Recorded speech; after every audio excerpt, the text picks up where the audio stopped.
What's up, fellas? Happy to see everybody again for another episode of the Blind Pig Podcast, courtesy of bgobsession.com. If you've been here before, we got to say welcome back. Enjoy having everybody here. Hook us up with a share and a follow. If you haven't been here before, if you're watching on YouTube, give us a subscribe, hit the button down below. You can also catch us on all audio platforms, all podcast platforms, all major socials, Twitter, Facebook, Instagram, and of course, as a lot of people have found out over the last couple weeks, you can catch us at bgobsession.com, where we're old school message board style, but we like to mix it up, have a lot of good conversations, a lot of active members. So one of those active members, if you're watching on YouTube, is joining us for the first time today. So I will shoot it over to our guy, K-Dog. K-Dog, if you don't mind, since you're new to it, I'll let you introduce yourself a little bit of your background before we get rolling into the discussion. Listen, I'm just new to these message board things. I haven't done this before. Message boards are new to me, brand new. I appreciate being on. Thank you for having me. I lost my camera. That's cool. So we decided to do something different, and we invited someone who actually knows something about football.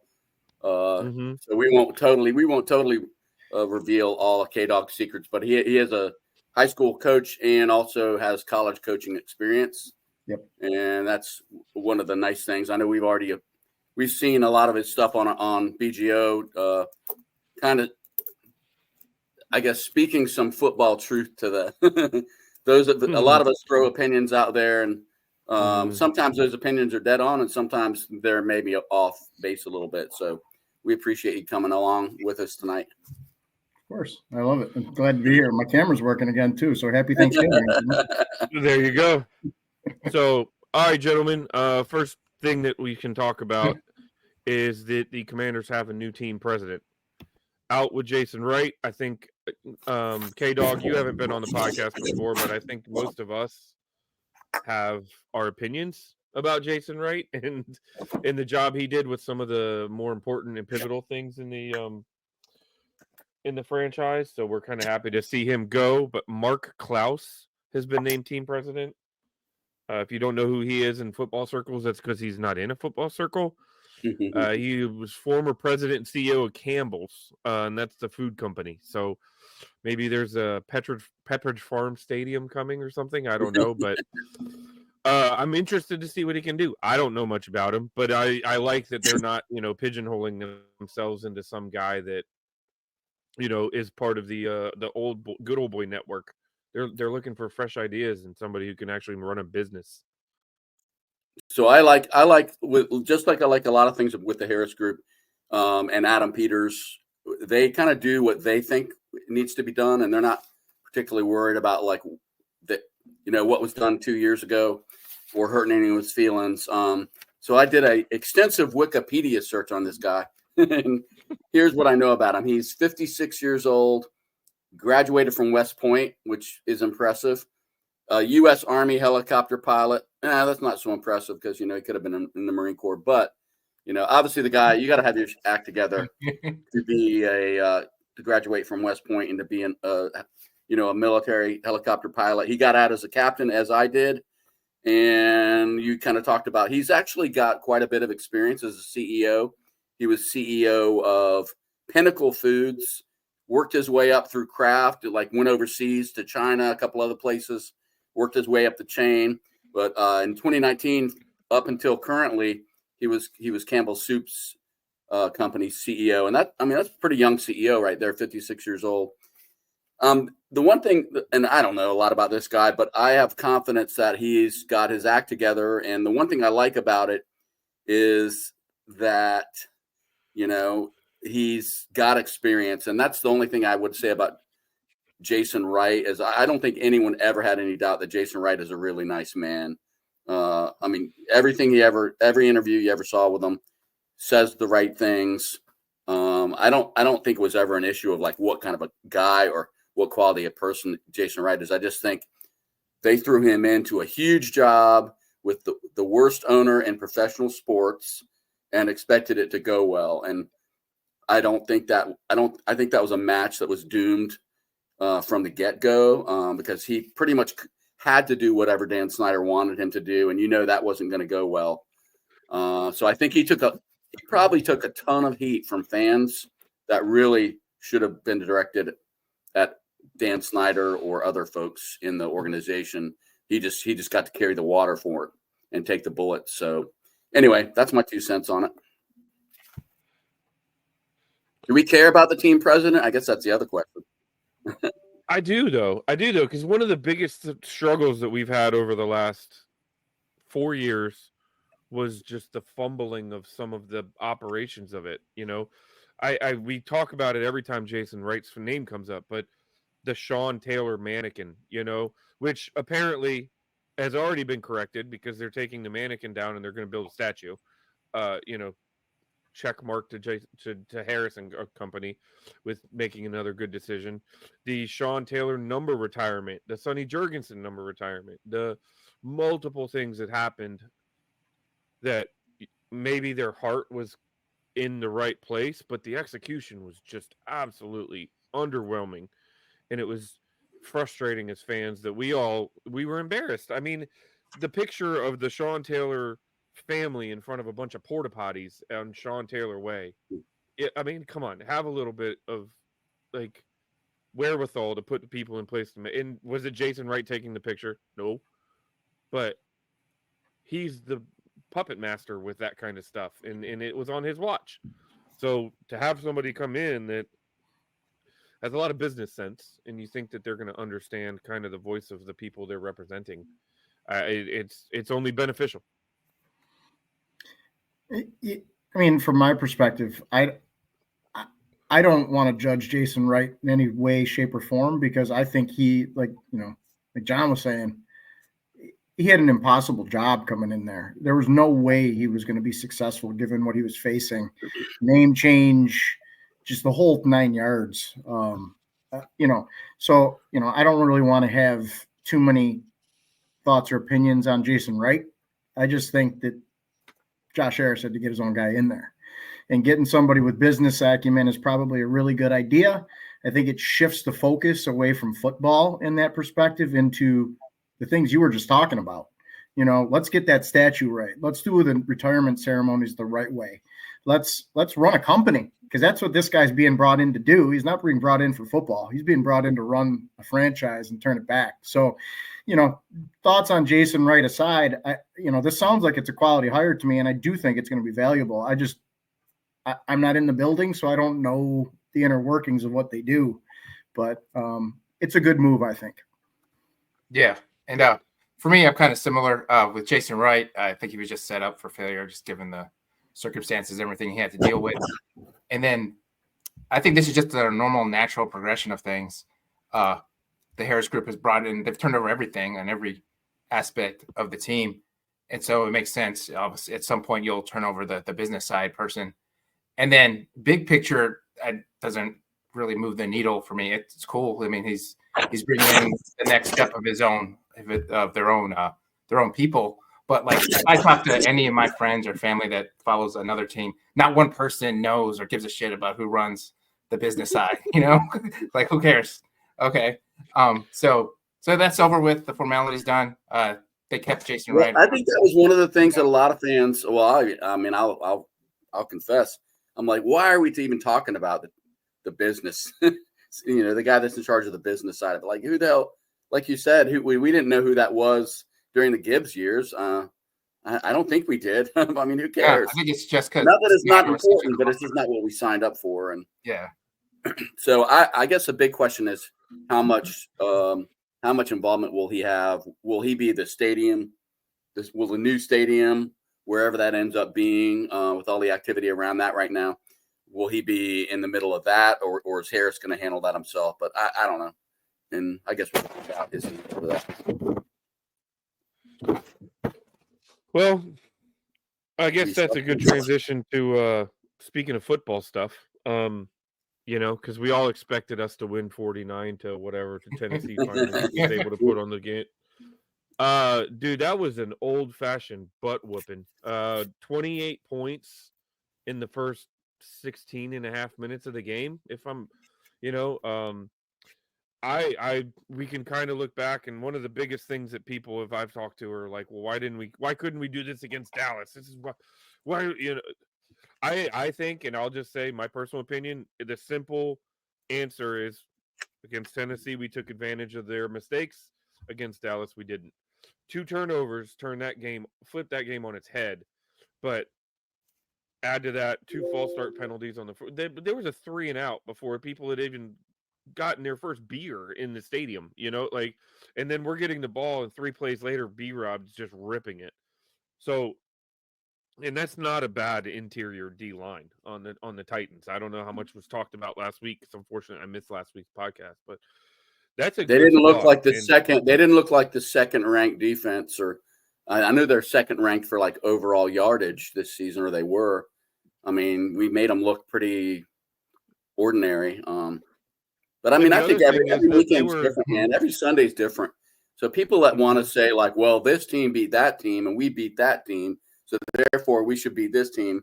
I think K-Dog has Kory has talked about that on the board about like, look, man, it doesn't work that way. It's like you can't draw like it's not mathematics, It's so that's the weird thing. There's always context to everything that happens in football, right? So I don't care what anybody says, momentum is a real thing, and some people swear it doesn't exist. It exists.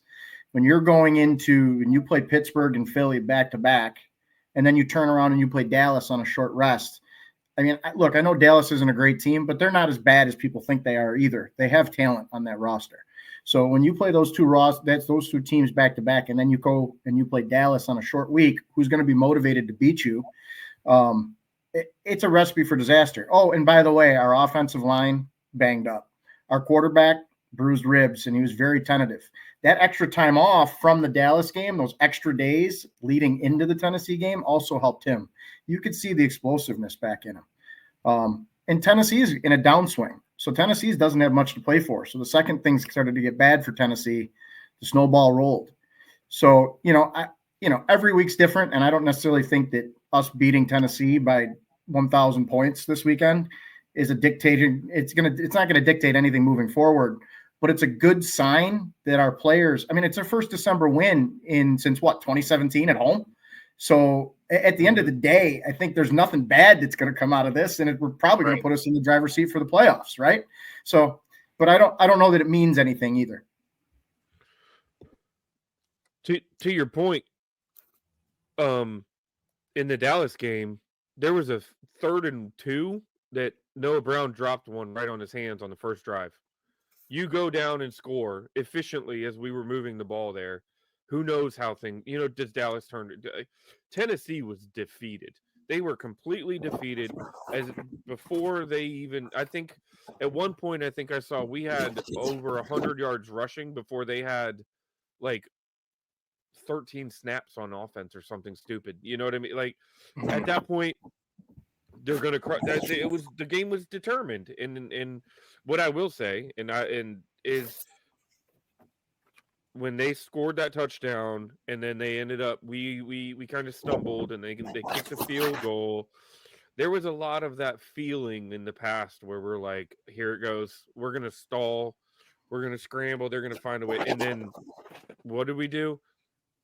We stepped on them. You know what I mean? We hung up 18 more points before the end of the game, and it was awesome to see. And I was excited to see that team, C-Rod, McNichols, B-Rob, just take control and say, no, sorry guys. Here's another first down. Here's another first down. Here's another first down. So I just want to throw some numbers at you, and then we'll give Tony a chance to chime in here. These are the categories we won on Sunday. First downs, 29-12. Third down percentage, 64% to 41%. Net yards, 463 to 245. Rushing yards, 267 to 35. That's 5.9 yards per rush versus 3.2 for the Titans. We won penalties. We only had 7 for 65 yards. They have 12 for almost 100. Red zone, we were 71% to their 50. This is the big one. 40 minutes of time of possession to their 19. And we are undefeated. I didn't realize this, but but we are undefeated in 2024 when we've won the time of possession battle. So the only thing we screwed up is we missed 2 field goals. I mean, really, I mean, and I will say this, I was in chat, we do a great game day chat, but I was having a hard time, man, with our game day chat crowd, because when we got to that third quarter and we weren't like crushing them by scoring 3 more touchdowns, there was almost panic going on. It's like, guys, there is another team on the field that, like, they're trying. We're not going to, I mean, I guess we could have scored 72-0, that kind of a win. We've done that kind of thing before many years ago, but I mean, for God's sake, it's like, calm down. We're going to be okay. Yeah. That was interesting, because it's not like college where one team is completely overmatched and you can win 60-0. This is still the NFL, and there's still ebbs and flows to the game and context. I was really encouraged by the run game. The offensive line did what they wanted, basically, to the Titans, who have a good front, especially their tackles are really good. And every running back got theirs. So that was impressive to me. And the defense held up their own end of the bargain. And to me, also, Mr. Mayo and his coffee, I just don't think he's a good quarterback. I think Will Levis has a lot of issues. So that definitely helps. He can run and he can make some throws here and there, but I think he's a large part of the Titans' issues, because he causes turnovers himself. So yeah, it was just an encouraging game. We dominated, and what you're supposed to do against teams that aren't good is win convincingly. And so far this year, except for the Cowboys game, that's what the Commanders have been able to do. Going back to what Kory said a couple minutes ago, it really felt like, whether you were looking at Jaden, the way he looked, or whether you were looking even at the wide receivers, everyone just looked rejuvenated. And we had 6 wide receivers that had double-digit yards, and of course McLaurin had a huge day. And they, to me, tell me if I'm wrong, but it seemed like they were catching those balls that weren't perfect. Like early in the season, we saw people just making incredible catches. Like, we're never going to not make the catch. If Jaden gets it anywhere near the wide receiver, they were hauling it in. And it felt that way on Sunday. And we haven't seen that in a while, because we've seen a lot of balls going through guys' hands. And anyway, I just felt like we looked like the team that we thought we were a month ago, before we had a little tough stretch there. Football's a grind, and we haven't had a bye week. So, I mean, you put all those things together, and I mean, your body goes through a lot when you're a football player. I mean, you take hits, and routine hits hurt. And I don't care what anybody says. You take a hit like that, you're going to feel it. So, those guys go through long periods of getting banged up. So while the short rest hurt us against Dallas, I think the long rest really helped these guys get in the groove for this game. And I do think that there is a lot of context there. And, that kind of brings me to the next point, where people were screaming that Kingsbury couldn't get it done in the second half of seasons. And quite frankly, I think he's proven them people wrong on that. I mean, I think that's just a bogus. I mean, look at his teams in Arizona weren't great. So in the second half of seasons, what are they doing? They're coasting, right? They're making business decisions. So what are you going to do in the second half? You're going to torpedo. Well, yeah, and he got into the playoffs with Kyler Murray. I mean, he made Kyler Murray, to the extent that Kyler Murray is who he is. Kyler Murray would be the first one to tell you that Cliff Kingsbury taught him everything he knows. So I'm glad you said that. That irritates me too. Yeah. The other thing about that is, 1 year Murray tore his ACL halfway through the season. Another year Hopkins tore his ACL or an Achilles halfway through the season. So it's like, you take out a quarterback and you take out arguably a top 3 wide receiver in the NFL when it happened. You're going to have setbacks, and you're going to have things that kind of that make you regress offensively when you have those kind of injuries. So we talked a lot about the offense. What'd you guys make of the defense on Sunday? Hey, Paul, what'd you make of the defense on Sunday? I personally thought the defense responded well this week. They came out with intensity. I really liked their energy at the beginning of the game. I feel like they really set the tone for how the rest of the day played out, and totally set set the table for us in the first quarter, and gave us a lot of confidence to move forward in that game to just take it over type thing. So I was quite impressed overall.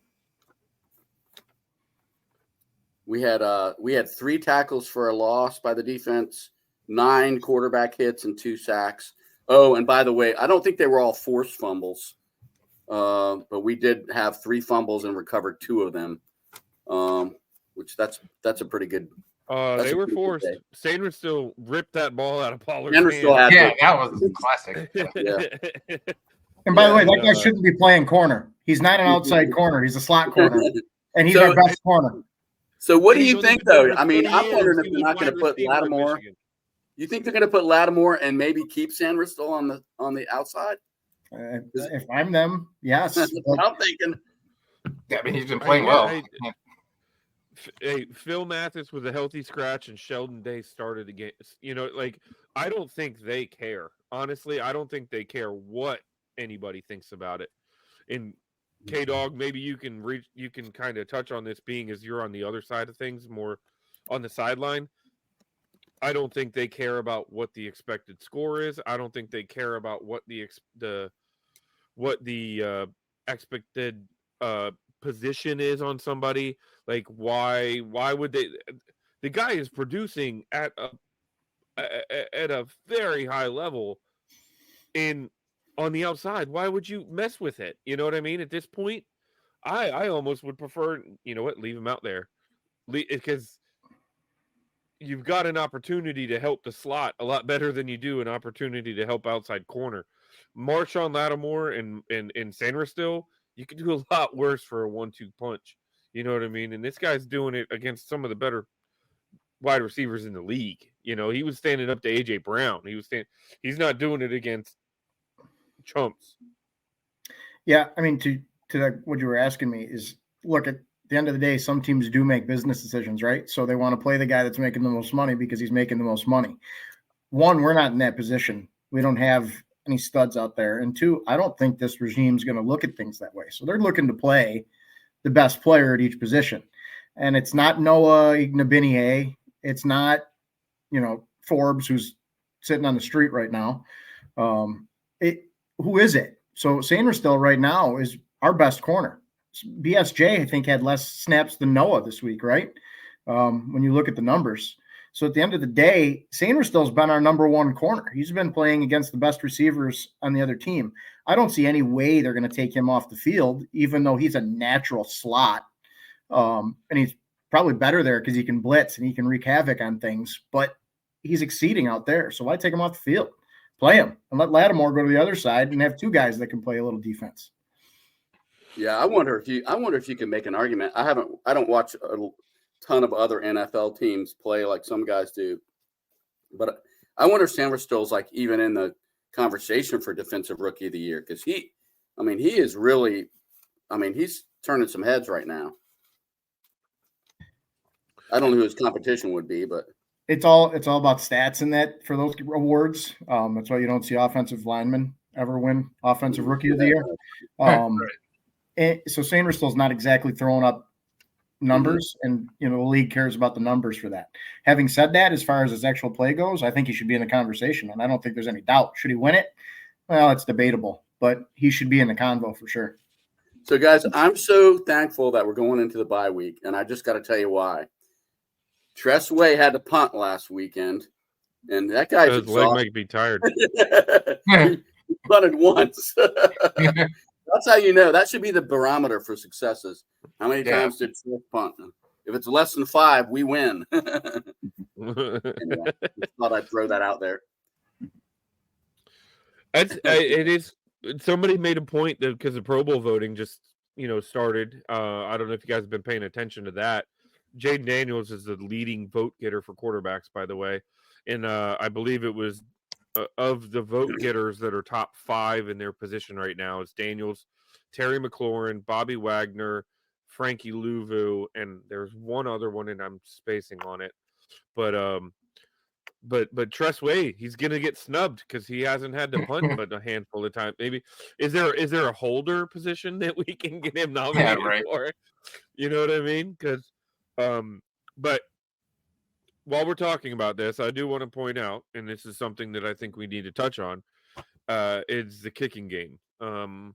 I personally am not panicking about it right now, but it's going to cost us games. I think it already has cost us games. I think the momentum swung, obviously, against Dallas with the missed extra point where we were literally had all the momentum in the world. And if we tie that game, I don't think we lose that game. And Maybe. with Siebert, I don't think we lose that game, dude. Not after that. The emotional explosion with Terry McLaurin taking that ball back. 3 seconds to go or whatever stupid number it was on the clock, and we miss. You tie that football, it is going to be the defense is going to explode if we don't get the ball, and the offense is going to go bananas. But it's there. It's a real problem, and we've had what 6 kickers this year. I think that kicker has to be an off-season absolute necessity. I don't think the guy's walking the street right now, but this is something we're going to have to file away later because this is going to get dangerous if we keep up with what we're going with now. I have no opinion on that, so enjoy that. You guys run with it.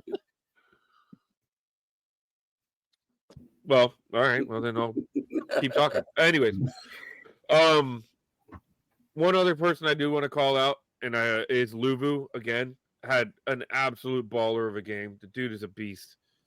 How you can bat a ball into an offensive lineman's hands and then tackle him for no gain is just exciting in itself, which is cool.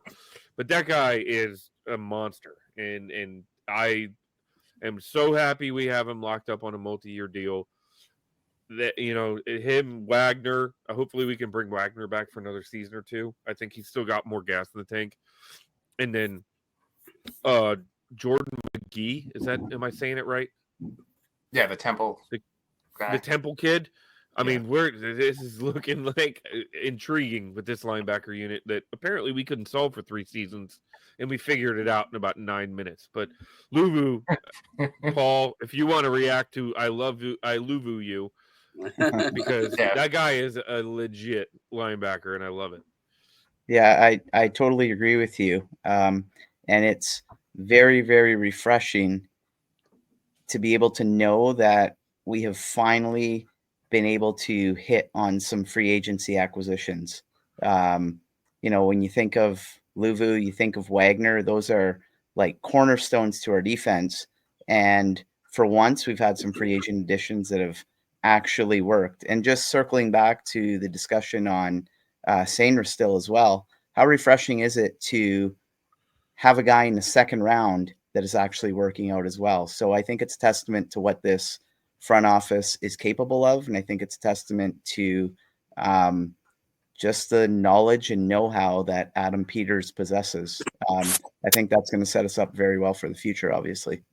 So the one amazing thing that I think Peters did in this first season is they did a great job of like mixing in like really great young talent with vets. And I just wanted to mention something that Derek said. Quinn in the post game was asked, like, basically, how did you guys turn it around from like those 3, tough losses to then, doing what you just did? And the first thing he said was Bobby Wagner. Bobby Wagner apparently like gave some kind of a talk. I don't know whether it was like a players only thing or whether it was with the whole team there, but Bobby Wagner's kind of like an Art Monk kind of a guy. He doesn't do a lot of like smack. He doesn't do a lot of rah-rah stuff. Like Luvu's more of that kind of a guy, out there revving guys up before the game. Bobby Wagner's more quiet. Like, I'm going to show you on the field. And he's been doing that for a long time. I think he might've gone over 100 tackles in that game for like a gazillion year. But Bobby Wagner apparently, man, like and Dan Quinn said, not in like a calling anyone out type of a way, but he kind of said, look, we got to practice harder. We got to play harder. We got to not make mistakes. And whatever he said apparently was a kind of a big deal as far as how amped up they were. And you could see how amped up they were like right out of the gate. It was amazing.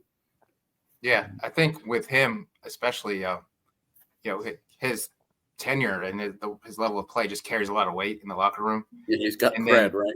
Yeah. And then, like you said, too, those kind of guys that they don't talk all the time, when they do speak up, it has extra, priority or extra attention to it.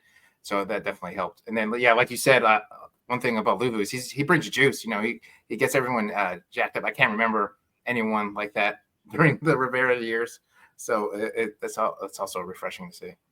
I mean, those guys just have that dog in them. I mean, Yeah. That's something that we've been missing too. You look at the linebackers the last few years, and since London Fletcher, we haven't had a dog on the defense. Yeah. Now we got several. Frankie Luvu, our tribal chief. We got Bobby Wagner, who's a tackling machine. Sainer still, Jeremy Chin, Deron Payne, Yeah. Deontay Fowler. I mean, these guys are legitimate dogs. Johnny Newton's a dog too. I mean, you go through our defense, and we went from a defense full of, I'm not going to say they're not soft, but they weren't like hard nosed, I'm going to destroy your world kind of football players. Now our whole defense is like, yeah, you might get a yard, but I'm going to hit you as hard as I can, and you're going to regret it. And it's refreshing to watch, especially because this defense in the beginning of the season looked like it was going to be historically awful. And the job that Witt and crew did with this defense deserves a ton of look. I'm going to say, I think our coaching has been top shelf this year. And I know a lot of people don't necessarily agree with that statement, but I really believe that across the board, our offense, our defense, not really our special teams, but our offense and our defense has been top shelf. And I think they deserve a lot of credit for getting players in to maximize what we want to do. We are lacking talent. We don't have the best talent in the NFL, but we're maximizing that talent and we're getting it to its ceiling, which is what all you can ask of a coach. So, I know I kind of transitioned off a little bit, but it's the truth. I mean, we have dogs, and our coaches are utilizing those dogs in the right way, and it's making things fun. And they did it after flipping 60% of the roster, which I think that is the most amazing thing. And I mean, I guess if you have a terrible roster, flipping 60% isn't necessarily yeah, but to be this successful in doing it is, I don't care who insane. you are, man. You bring 60% of people in that you don't know. Oh, yeah. You haven't worked with. Most teams. I think it was perfectly reasonable to say this team might win 4 or 5, and they've got them on, in the playoffs if they started today, which is amazing. Mm-hmm. Real quick, John, to your point, Wagner went over 100 for the 13th consecutive season. 13. There is one player that has gone more consecutive seasons with 100. Does anybody know who that might be? London Fletcher. London Fletcher was 14. So, I mean, you want to talk about some rare air there. So, to that what kind of shape is London in? Maybe we need to pair him up. Calls the games. He calls the games on the local radio. I'll bet he could still play, though. I bet you he could. He probably could. I was going to guess that the answer was potentially Cody Barton, but I might be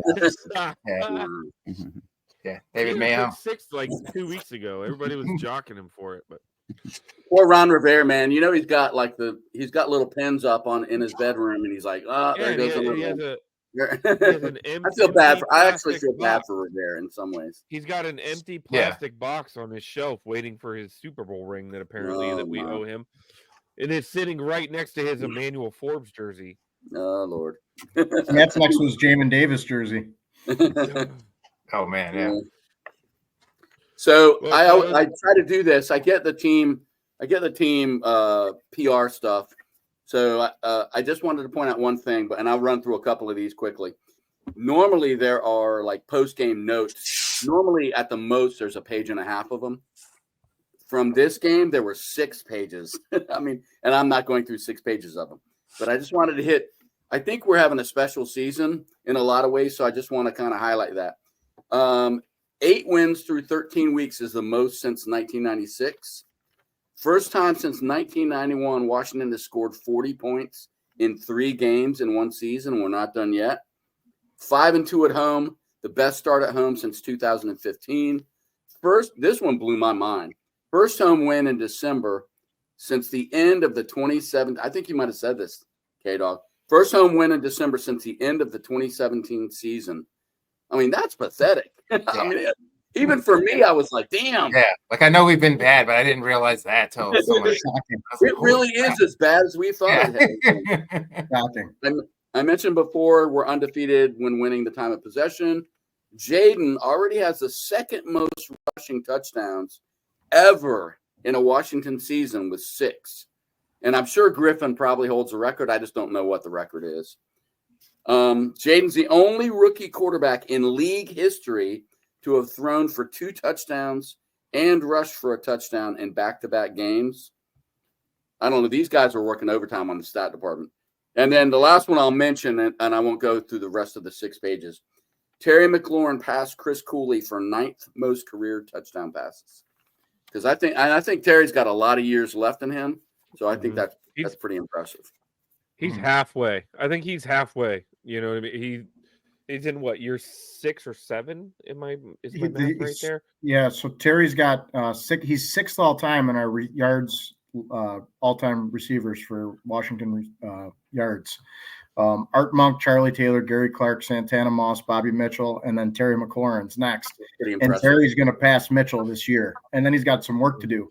Santana Moss is just ahead of Mitchell, but Santana Moss did it in 10 seasons. Terry's going to catch Moss in 7. Mm-hmm. So, I mean, and Moss was special for us.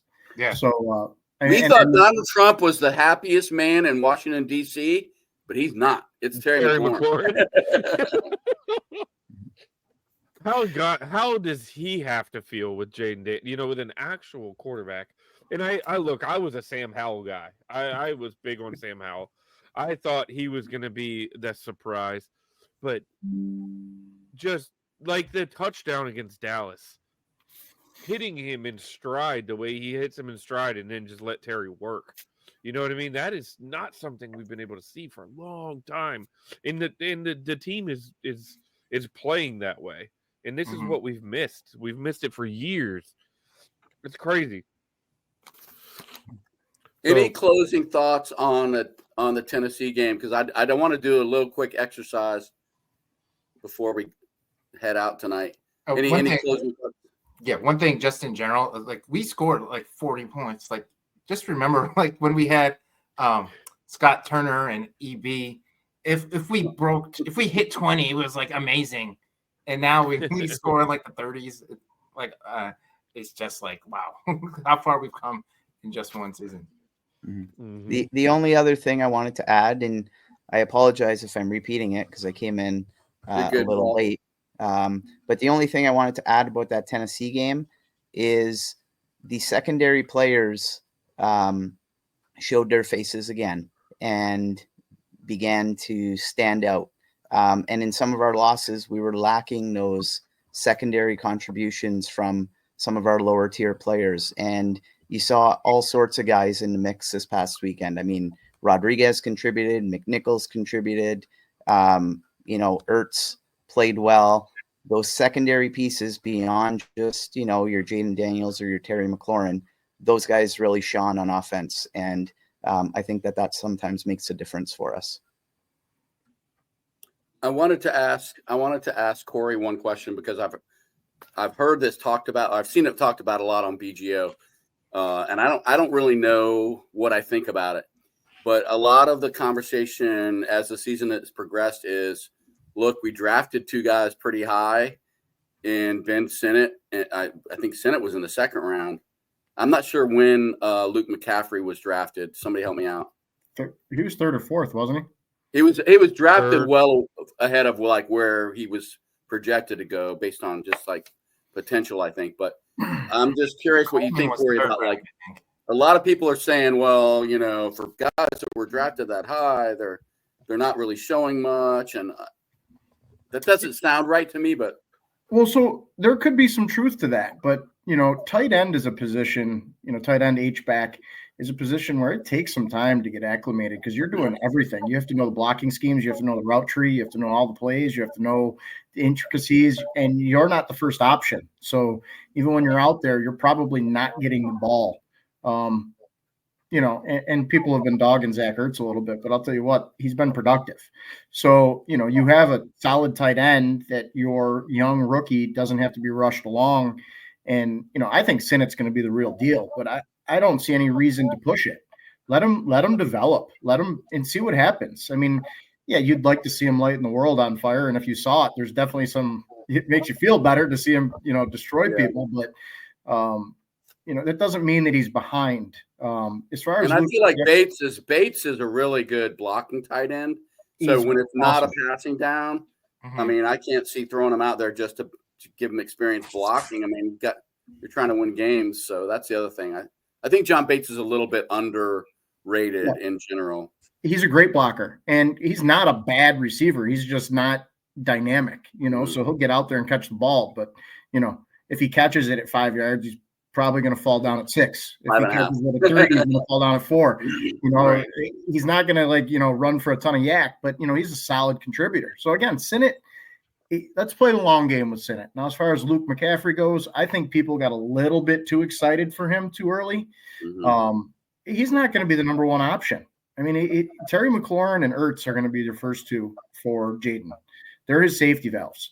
So, just because McCaffrey's not getting, 6 receptions a game and 150 yards doesn't mean that he's not valuable. And plus we like to get De'Ami Brown the ball in space. He's fast, man. When you see him, I know he's taken a long time to develop, but getting him the ball in space, that speed is something that helps keep defenses honest. So they can't just focus on Terry. They have to make sure they know where Brown is. So I don't know. I'm not concerned with either one of them. I think they're rookies, and I think they need time to get moving forward. But yeah, you'd like to see them more involved. See, I knew you'd have a great answer to that. I knew you would. I if I can just touch on that also, I think there's that Terry McLaurin's your 1, right?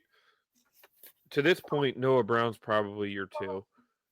Zach Ertz is your 3, and you could almost argue that that's 2A and 2B. Up until the Dallas game, Eckler was a massive part of our passing game. You know what I mean? So he's probably 4. Then you've got De'Ami Brown that they're clearly trying to work their team. That's 5. So Luke McCaffrey and Ben Sinnott are fighting over the 6th. And all the credit in the world goes to the offensive line. But to be fair, we have a rookie quarterback that is athletic as hell. So chances are coming into this season, we need to get the ball out of his hands in under 3 seconds. And if it's not there, he needs to understand what to do with it. And it is not running around like a chicken with his head cut off to make something happen. It is get upfield, get what you can get, and get down or get out of bounds. So you can't scheme up the 6th guy in an offense, at least not not realistically speaking. So let's. I'm with Kory. Like Luke McCaffrey's value is probably not going to be in 24. It's going to be in 25 as he starts pressing to be the number 2 guy or that dynamic slot guy that Eckler is right now or something like that. So I'm with you, Kay. I hope let him develop. Why rush it? Guess what? We have like a top 5 offense right now. So let it eat. I'm glad you brought up Eckler, man, because I worry about, anytime the concussion thing. I hope we can get him back for the season-ending stretch, and that's a good segue because what I wanted to throw at you guys, since we've got a couple extra minutes here, here's what we're facing after the bye. We're at the Saints, we're versus the Eagles at home, versus the Falcons at home, and then we close on the road with Dallas. What do you guys? I guess 2 questions. What do you think it's going to take to get that 7th or above final playoff spot? How many wins and how many more wins? And what do you think the odds of us getting there are? So you never want to, at this time of year, have to depend on other teams. And I said it a week ago. We had to go 4-1 over our last 5 to get in. So of what we have remaining, I say if we win 3 of them, we're good. We would control our own destiny, I think, in that scenario and not have to depend on others, which you never want to do. I think if we win 3, we're the 6th seed. I think we ended up out of the 7th seed in the 6th seed. At a minimum, I think we need 2. One of them has to be against Atlanta because they're one of the teams on our heels. We already have the tiebreaker against the Cardinals. We don't have the tiebreaker against the Buccaneers. So at this point, let the Buccaneers win out. I don't care. Let them win their division. Let us beat Atlanta. If we go 2-2 and we end up at 10 wins with the tiebreaker over the two of the 3 teams that are chasing us, I think we have it. Because the third team will have their division. Yeah, same. I think 1 loss, you're in good shape. You'll be fine. 2 losses, kind of need other things to fall your way.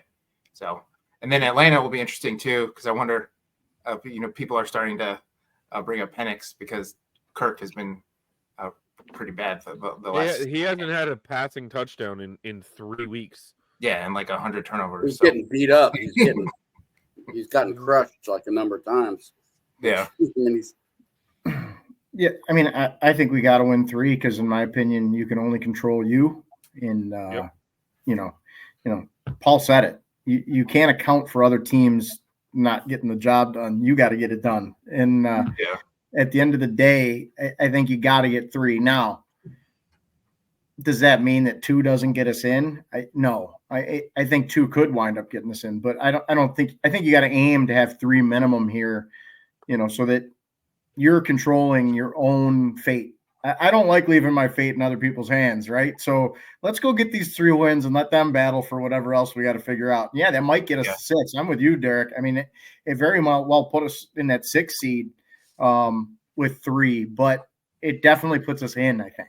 So I think 3 is the goal, and if it's got to be 2 and in, and you sneak in and you back in, great. I mean, but either way, I'm just going to add this. We are so far ahead of where we have any, really, we don't have any right to be where we are right now. This team is way, way, way above the cut.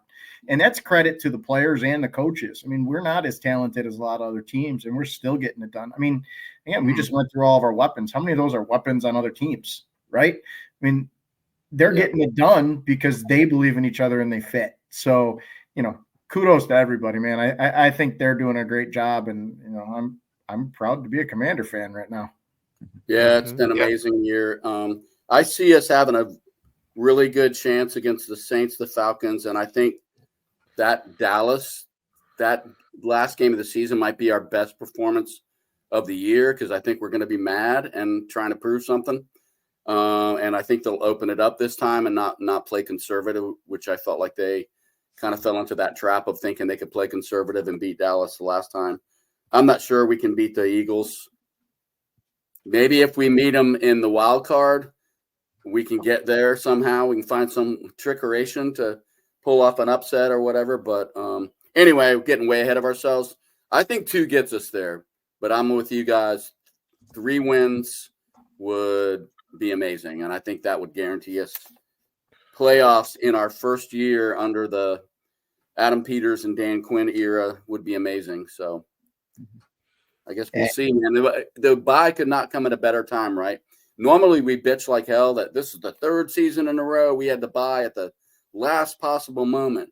But after shellacking the Titans and looking like we did earlier in the season and then having all that extra time to kind of rest up and heal up a little bit, that makes me feel optimistic, which that scares me as well, but I do feel optimistic. And 3 wins would also put us at 11 for what? First time since 1991. How cool would that be? Yeah, that would be awesome. A lot of the records we're breaking are 1991 records. Have you guys noticed that? I don't know what that means. Probably nothing, but it's kind of crazy. I guess it means we've been wandering in the frickin' desert for 3 decades. That's what it means. It means we haven't had a good NFL offense since 1991. That's right. Yeah. So to wrap things up, I would be remiss to not point out something that is a little heartbreaking, a little near and dear to my heart. I don't know if you guys heard the news about Trent Williams. His bride shared that they actually lost a son. So, it's on November 24th. They had a stillborn son. So, as a member of this community, Trent Williams was was a shining light for a lot of years. You know, when there wasn't a lot of shining lights to talk about. And he's arguably still one of the best offensive tackles in football. But beyond that, as a person, you know, something to go through like that as a former member of this franchise, I would feel bad if I didn't point it out and say, you know, a commander, at least I think the commander community is standing with him a little bit and saying, you know, we're thinking about him and hope there's no right way to address that. So hate to see it. I hope he's one of the first players that when he retires, they bring him back and you know, make a big deal about it, because I know he didn't leave here on the greatest terms. Really, I guess as soon as Rivera got here, it kind of all blew up, and it was already well on its way to being, you know, irreparable. Bruce Allen destroyed that relationship. Yeah. Yeah. But I'm sorry to hear that. Yep. So we're with Big Trent. But gentlemen, so Kory, thank you for joining us, man. Thank you for bringing some actual football knowledge to the conversation. Absolutely. We appreciate it. Yes, absolutely. And it's been fun, K-Dog, and a good time having you. And if you've made it this far, we appreciate you. Obviously, like I said at the beginning, give us a like, a share, and a follow. Hook us up with all the good socials. Subscribe to the YouTube channel. Hit us up on all Apple Podcasts or all audio podcasts. And as I say every week, I'll tell it again. That'll do, pigs. That'll do.